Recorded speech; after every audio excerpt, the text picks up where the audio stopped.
Bakit hindi ka pumasok kahapon? Tanong ni Riva kay Gian. Matapos itong makapasok sa opisina niya. Agatha didn't want me to leave. Napatingin si Riva sa kanya dahil sa kanyang sinabi. Talaga? Hindi makapaniwalang tanong niya dito habang tumango si Gian sa kanya. Nagpa-under ka? Natatawa na tanong ni Riva kaya masama siyang tinignan ni Gian. Hindi under yun. It's my decision. Dahil gusto ko rin na magpahinga. Malawak na napangiti si Riva kaya inis na siyang tinignan ni Gian. Love! Sabay silang napalingon sa pinto nang marinig ang boses ni Allison. Ayoko dun sa department ni Riva. Bakit ba dun mo ko nilagay? Galit na tanong ni Allison habang lumapit to sa kanila. Wala kasing ibang vacant dito. Anong wala? Bakit hindi mo nalang paalisin niyang walang silbi mong secretary para akong ipalit mo sa kanya? Alam mong hindi pwede yun. Anong hindi? Ikaw yung CEO dito, kaya bakit hindi mo magawa yon? Kaya mo naman siyang ilipat doon sa department ni Riva kung gugustuhin mo. Mukhang kailangan ko nang lumabas, wika ni Riva, kaya napatingin si Allison sa kanya. Help me, nagmakawang wika ni Allison kay Riva, kaya tumango siya dito, para na kasing kapatid ang turing niya kay Allison, kaya hindi niya ito mahindian. Nang lumabas si Riva ay agad na kumalong si Allison sa kandungan ni Gian. Love, bakit ka ba pumayag na dun ako? Ayoko lang na magkagulo kay ni Agatha. Sagot sa kanya ni Gian kaya napatitik siya dito. Anong magkagulo? Alam mo naman na malabo yun na mangyari, love. Dahil una pa lang alam na ni Agatha na akong girlfriend mo. Alam na niya na hiwalayin mo na rin siya at akong pipiliin mo. Napahinga ng malalim si Gian habang iniisip ang sinabi ni Allison sa kanya. Iniisip niya pa lang na maghihiwalay sila ni Agatha ay pakaramdam niya'y nasasaktan na siya. Dapat lagi mo yung sinasabi sa kanya para alam niya kung saan ang lugar niya sa buhay mo. Enough, Allison. Alam ko mga ginagawa ko, wika ni Gian habang pinaalis niya si Allison sa kandungan niya. Kahit na lihim na nasaktan si Allison dahil sa ginawa ni Gian, ay hindi niya to pinakita kay Gian. Ayoko lang naman na lagi ako ipinapahiya ng babaeng yon. Alam mo naman na siya. Tama na, ayoko nang pag-usapan pa natin siya. Basta ang gusto ko, ilipat mo ko dito. Dahil ayoko na hindi kita makikita, love. Wika ni Allison habang mabilis niyang siniil sa labi si Gian. Hindi mapigilan ni Gian ang sarili niya at agad niyang tinugon ng halik ni Allison. Napahawak siya sa likod nito habang mas pinagbutihan ni Allison ang ginawa nitong paghalik kay Gian. Shit! Biglang natigilan at napamura si Gian na bigla niyang nalang maisip si Agatha. Ang mga mata nito na laging nalilisik kapag tumingin sa kanya at para bang naririnig niyang malakas sa sigaw nito. Bakit? Taka na tanong sa kanya ni Allison habang mabilis na uminis si Gian sa kanya at mabilis na siniil muli itong nang halik sa labi. Bakit hindi ka pumunta sa office? Tanong ni Gian kay Agatha habang nasasala ito at nanonood ng palabas. Galit naman tong tumingin sa kanya habang sumubuto ng cake. Ano naman ang gagawin ko doon? Galit na tanong ni Agatha kaya naisipan ni Gian na tumabi sa kanya. Akala ko ba ako ang magluluto ng pagkain mo? Ayoko na sa luto mo. Hindi naman masarap. Napakunot ang noo ni Gian dahil sa sinabi ni Agatha sa kanya. Bakit kasi hindi na lang si Allison ang ipagluto mo? Total, yun naman ang kasama mo palagi. Hirap na wika ni Agatha kaya hindi mapigilan ni Gian ang matawa. Pero ilang saglit lang ay malakas tong napasigaw nang kurutin ni Agatha ang pisngi niya. Shit, nasasaktan ako. Wala akong pakialam, singhal nito sa kanya. Nagsiselos ka ba? Namilog ang mga mata ni Agatha dahil sa tanong ni Gian sa kanya.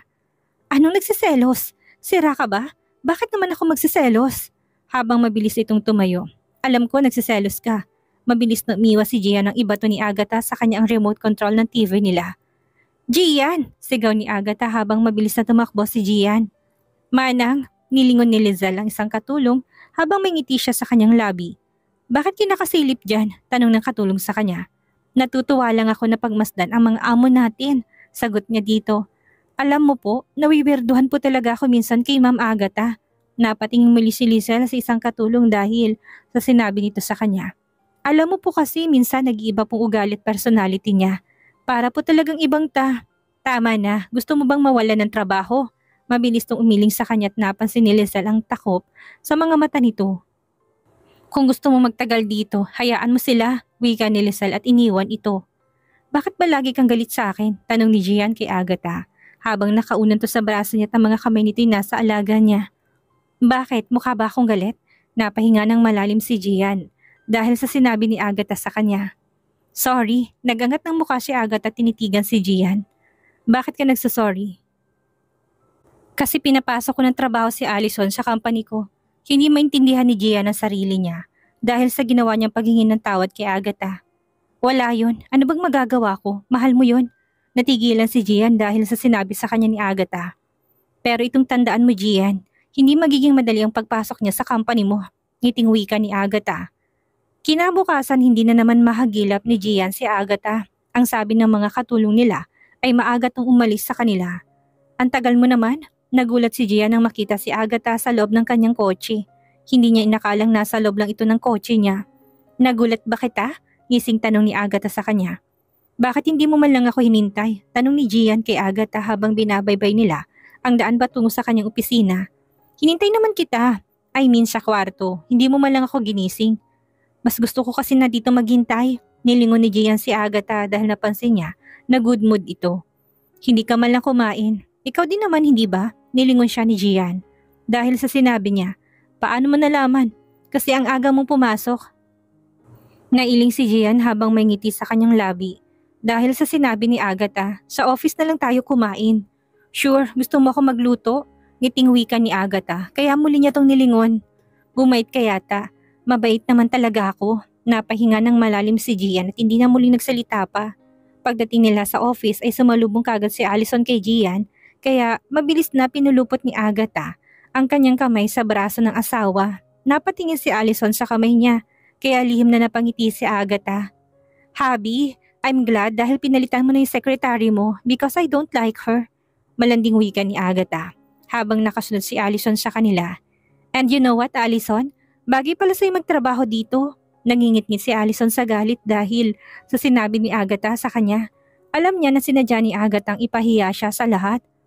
Habi, anong gusto mong lutuin ko? Hotdog, eggs, or may cherry? Gulat na nilingon ni Gian si Agatha dahil sa sinabi nito. Hindi naman maipintang mukha ni Allison dahil sa kanyang narinig. Ako nang magluluto. Wika ni Gian, kaya umupo siya sa swaver chair nito. Why you still here? Hindi ba dapat nasa labas ka? Tanong ni Agatha kay Allison kaya napakuyom to sa kanyang kamao. Gusto ko lang kasi sanang ipaalam kay Love ang mga schedule niya. Love, don't tell me na ganyan ka makipag-usap sa kanya habang nasa harap kayo ng mga investors or meeting. Allison, wika ni Gian kaya nilingon siya ni Allison. I'll call you later. Wika ni Gian kaya inis na nag-walk out si Allison. Bakit ayaw mo ako magluto? Maktol na wika ni Agatha habang tumayo at niyakap si Gian sa likuran niya. Gusto ko lang na ipagluto ka. Palusot ni Gian sa kanya dahil naalala niya na sunog ang nilutong hotdog ni Agatha sa kanya. Ang sweet talaga ng asawa ko. Wika ni Agatha habang inamoy-amoy ang likuran ni Gian. Nang marinig nilang katok sa pinto at hindi pa rin binitawan ni Agatha si Gian. I mean sir, nandito pong daddy niyo. Wika ni Allison. Sige, papasukin mo. Sagot sa kanya ni Gian. Hi dad! Bati ni Agatha at mabilis na nilapitan ng ama ni Gian habang halos sasabog si Allison sa galit dahil sa nakikita niya. Simula na maging boyfriend niya si Gian ay matagal niya nang pinangarap na ipakilala siya ni Gian sa mga magulang nito. I'm glad that you are here, Iha. Pinulupot ni Agatha ang kamay niya sa braso ng ama ni Gian, kaya halos maluha si Allison habang nakatingin sa kanila. Lumabas ka na, wala na silang kailangan sa'yo. Ngiting wika ni Agatha, kaya hindi na napigilan ni Allison ang kanyang mga luha na bumagsak. Lihim na napangiti si Agatha dahil sa nakita niya kay Allison. Matapos mag-usap ni Gian at ng kanyang ama, ay kumain na sila ni Agatha. Akala ko ba hindi masarap ang luto ko? Tanong ni Gian sa kanya habang patuloy na kumakain si Agatha sa niluto niya na pork adobo. Dahan-dahan lang, baka mabilaukan ka. Saway ni Gian sa kanya at inabutan siya ng tubig. Tumingin lang si Agatha sa kanya at patuloy pa rin tong kumain. Kaya pinunasan niya ang labi nito dahil napapalibutan to ng mantika. Bakit ang sarap ng luto mo ngayon? Lalo na to, tanong sa kanya ni Agatha habang sinusubong taba ng baboy. Masarap naman talagang yung luto ko. Ngiting sagot ni Gian sa kanya. Matapos nilang kumain ni si Gian na nagdikpit ng pinagkainan nila habang si Agatha ay humiga sa sofa dahil sa kabusugan. Nang makita ni Allison si Gian ay kagad niya itong tinulungan. Bakit hindi mo ko tinawag, love? Mahinang tanong ni Allison sa kanya. It's fine, kaya ko naman.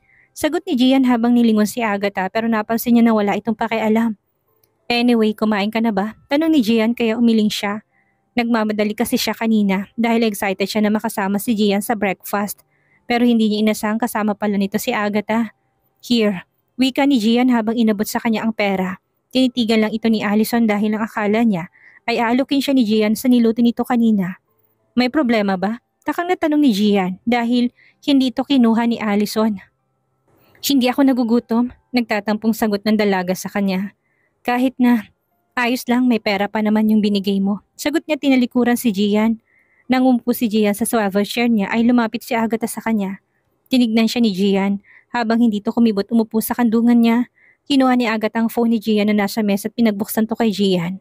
Agad na binuksan ni Gian ang password ng kanyang phone at binigay to kay Agatha. Biglang napatingin si Gian sa kamay ni Agatha habang binuksan itong zipper ng kanyang pantalon. Hey, mahina saway niya kay Agatha. Pero masama siyang tinignan ni Agatha. Ano ba yung ginagawa mo? Huwag kang malikot. Inisasinghal ni Agatha sa kanya. Bakit walang laro to? Parang batang tanong ni Agatha. Kaya napatingin si Gian sa phone niya. Hindi ako mahilig nun. Lagyan mo kasi, maktul na wika ni Agatha. Kinuha ni Gian ang kanyang phone at naghahanap ng pwedeng i-install na games dito. Si Agatha naman pinakialaman ng monitor ni Gian gamit ang isang kamay niya. Ito? Tanong ni Gian habang pinapakita kay Agatha ang isang games. Ayoko niyan. Tingnan mo, tuwang wika ni Agatha. Kaya napatingin si Gian sa monitor niya. Hindi niya maiwasang namangha dahil mabilis nang naayos ni Agatha ang file na tinignan niya kanina. How can you do that? Taka na tanong ni Gian sa kanya. Di ba sabi ko sa'yo na magaling ako? Nakataas ang isang kilay na sagot ni Agatha. Samantalang umiiyak na pumasok si Allison sa opisina ni Riva. Agad siyang sinalubong nito dahil hindi niya maiwasang mag-alala. Bakit ka umiiyak? Tanong ni Riva sa kanya habang inabutan niya ito ng tissue. Walang hiyang babaeng yun. Talagang sinadya niya akong saktan. Iyak na sigaw niya kay Riva. Babae? Si Agatha. Alam mo bang sumama siya kay Gian? Napahinga ng malalim si Riva habang pinaupo si Allison. Sumasama talaga yun si Agatha. Shut up! Isa ka pa! Alam mo napapansin ko na mas kinakampihan mo siya kaysa sa akin. Nailing na tumingin si Riva sa kanya at hindi sumagot. Tama talaga ako. Una pa lang alam ko na may tinatago talaga yung Agatha na yan. Akala mo lang mabait noon at sunod-sunuran sa mga sinasabi ni Gian. Pero tingnan mong ginagawa niya ngayon kay Gian. Inaalila niya, Riva. Malaki na si Gian. Alam na niya mga ginagawa niya. Oo, alam ko yun. Alam ko namang ginagawa niya lang yun para sa yaman ng pamilya nila. Pero Riva, hindi niya iniisip na nasasaktan ako sa ikinikilos niya. Hindi ba sinabi ko na sa'yo na ikaw lang mahal ni Gian? Oo, alam ko yun. Pero hindi ko pa rin maiwasang masaktan at mainggit. Dahil dapat ako nasa katayuan ni Agatha ngayon. Yun kasi sinabi ko sa'yo. Dapat kasi dito ka na lang sa department ko at least. Dito hindi ka masasaktan. No, titiisin kong lahat at lalabanan kong Agatha na yon. Hey, don't do that. Shut up. Inis na tumayo si Allison at malakas na binagsak ang pinto sa opisina ni Gian. Wow, napatingin si Gian kay Agatha habang nasa phone nito ang atensyon. Gusto kong kumain nito. Turo ni Agatha sa screen at doon nakita ni Gian ang isang chocolate cake. Bilhan mo ako nito. Napahinga ng malalim si Gian at tumango siya kay Agatha. Ngayon na. What? Bingi ka ba? Gusto ko, ngayon ka na bumili. Sigaw ni Agatha habang tumayo ito sa kandungan niya at binitawan ng kanyang alaga. Pwede ba Agatha? Mamaya na lang. Dahil kailangan ko pang tapusin to. Ayoko nga. Gusto ko ngayon na. Nagpapadyak si Agatha sa sahig habang napahawak si Gian sa kanyang noo. Later, okay? Ayoko nga. Umiiyak na wika ni Agatha kaya napatitig si Gian sa kanya. Pwede bang wag kang ganyan? Para kang ba? Natigilan si Gian na ibato ni Agatha sa kanyang isang magazine. Enough, Agatha. No, gusto kong bumili ka nun. Malakas na sigaw ni Agatha. Fine, tumigil ka na. Bibili na ako nun. Mabilis na tumayo si Agatha dahil sa narinig niya mula kay Gian. Sige, bumili ka na. Akin na yung phone ko. Mabilis na lumapit si Agatha kay Gian at binigay ang phone kay Gian. Ilang minuto pang lumipas at narinig ni Agatha ang katok sa pinto. Agad niya itong binuksan at nakita si Allison na hawak ang box ng cake na pina-order niya kay Gian. Akin na. Wika ni Agatha pero tinitigan lang siya ni Allison. Bingi ka ba? Ulit na wika niya habang masamang tiningnan si Allison pero sumilay ang nakakainis na ngiti sa labi ni Allison at biglang ibinagsak ang hawak. Bahagyang nagulat si Agatha dahil sa ginawa ni Allison. Ay, sorry, ngiting wika ni Allison habang nag-sign peace pa ito sa kanyang dalawang daliri. Ayos lang, hindi mo naman sinadya. Ngiting wika ni Agatha, kaya nawalang ngiti sa labi ni Allison at patingin tungkunin ni Agatha ang box ng cake sa sahig. Binuksan niya ito at nakitang wasak na cake. Dahil matapos tong ibagsak ni Allison ay inapakan niya to. Kawawa naman to. Iling na wika ni Agatha at biglang nilagay sa mukha ni Allison ang wasak na cake. Malakas na sumigaw si Allison kaya kagad silang pinuntahan ni Gian. Gulat na napatingin si Gian kay Allison dahil sa itsura nito. "What's happening here?" Tanong niya habang hindi may pintang mukha ni Agatha. "Bakit hindi mo itanong sa magaling mong sekretary?" Hirap na wika ni Agatha habang umiiyak si Allison.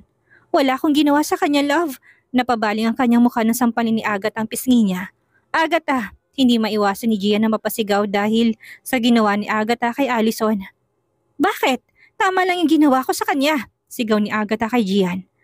"Alam mo, isa ka lang basura, kaya huwag mo ko subukan." Galit na wika ni Agatha at iniwanan sila. "Are you alright?" Tanong ni Gian kay Allison habang inalalayan to papasok sa kanyang office. Gusto niyang sundan si Agatha pero naawa siya sa itsura ni Allison. Alam niya na nasaktan ito dahil sa ginawang pagsampal ni Agatha sa kanya. Kinagabihan ay sinamahan ni Gian si Allison sa kondo niya. Hindi makahindi si Gian sa kanya dahil dinadaing ni Allison ng pisngi niya. Hindi niya rin matawagan si Lizelle dahil gusto ni Allison na wag gumamit si Gian ng phone. Dahil sa pagod ay nakatulog si Gian sa tabi ni Allison. "Good morning." Malawak nang ngumiti si Allison sa kanya nang makita siyang bumangon. "Anong oras na?" Tanong sa kanya ni Gian. "It's 10 o'clock." Namilog ang mga mata ni Gian sa kanyang narinig. "Shit, bakit hindi mo ko ginising? Bakit naman kita gigisingin? Ang himbing kaya ng tulog mo. Alam ko na pagod ka kaya hinayaan na lang kita." "Shit, alam mo naman na may meeting ako, hindi ba?" "Oo, pero mamaya pa naman yun." "Kahit na." Inis na kinuha ni Gian ang susi ng kotse niya at dali-dali na lumabas. Sumunod si Allison sa kanya dahil hindi pa ito kumain. "Kumain ka na muna bago ka umalis." Wika niya pero hindi nakinig si Gian sa kanya. "Manang," sigaw niya nang hindi niya makita si Agatha sa kwarto nila.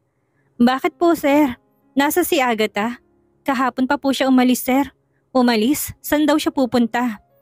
"Hindi ko po alam, sir. May dala po kasi siyang maleta." "What? Anong maleta?"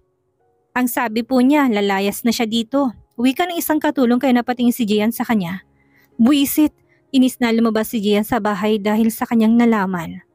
"May problema ba?" Tanong ni Riva sa kanya habang papalapit ito.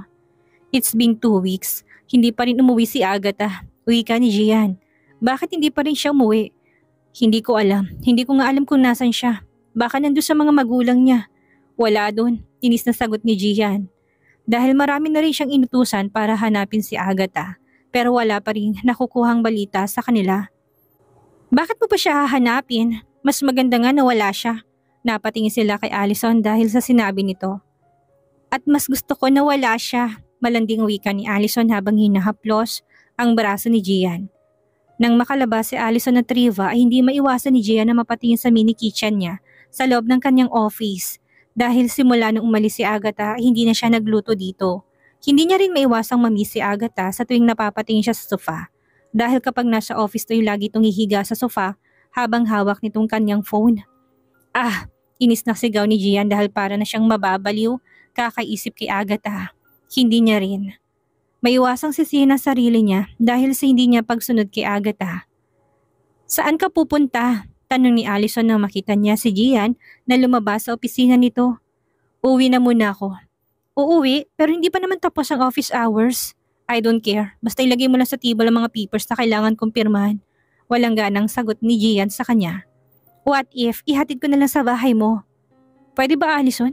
Kunot nung wika ni Gian sa kanya. "Bakit hindi ka na lang sa kondo pumunta? Tutal wala naman si Agatha sa bahay." Hindi natapos ni Allison ang sasabihin niya nang talikuran siya ni Gian. "Sir, ipaghahanda ko po ba kayo ng pagkain?" Tanong ni Lizelle nang makita si Gian na pumasok sa kusina. "Wag na manang, hindi naman ako nagugutom." Sagot ni Gian sa kanya. Habang tumingin to sa paligid, "Hindi pa rin ba umuwi si Agatha?" Tanong ni Gian sa kanya kaya mabilis siyang umiling. Napansin ni Lizelle na matamlay si Gian kaya sinundan niya ito habang umakyat to sa taas. "Pero tumawag siya kanina, sir." Napahinto si Gian dahil sa kanyang narinig. "Tumawag? Ano sinabi niya? Kailan daw siya uuwi?" "Hindi niya po sinabi, sir. Tinatanong niya lang po kanina kung anong pagkain ang lulutuin ko." Bumalik si Gian sa baba dahil sa sinabi ni Lizelle sa kanya. "Bakit hindi mo sinabi sa kanya na ako magluto?" Taka na napatingin sa kanya si Lizelle dahil sa kanyang sinabi. Hindi ko po kasi alam na maaga po kayong uuwi, sir. Napahinga ng malalim si Gian dahil sa sinabi ni Lizelle sa kanya. Huwag ka na muna magluto, Manang. Hintayin mo na lang ako. Ako na magluluto. Wika ni Gian at tinalikuran si Lizelle. Napatingin na si Lizelle kay Gian habang busy to sa kusina. Hindi akalain ni Lizelle na tototohanin itong kanyang sinabi kanina. Manang, napalingon si Gian at Lizelle nang marinig ang boses ni Agatha. Hindi rin maiwasan ni Gian na kabahan habang nakikita si Agatha na papalapit sa kanila. Ang bango naman, ngiting wika ni Agatha habang nakatitig si Gian sa kanya. Bakit ikaw yung nagluto? Hindi ka ba pagod? Tanong ni Agatha habang tinignan ang niluluto niya. Unti-unti nang nawala ang ngiti sa labi ni Gian habang nakatitig pa rin siya kay Agatha. Nakakagutom naman, muling wika ni Agatha habang humarap ito sa kanya. Kumain ka na ba? Tanong ni Agatha habang hinawakan siya sa kanyang kamay at hinila ito paupo sa upuan. Diyan ka lang, ako na maghahain. Wika ni Agatha habang kumuha ng plato. Tulungan ko na po kayo, Ma'am Agatha, wika ni Lizelle sa kanya. Habang mabilis na umiling si Agatha. Okay lang Manang, ako na lang, magpahinga na lang po kayo.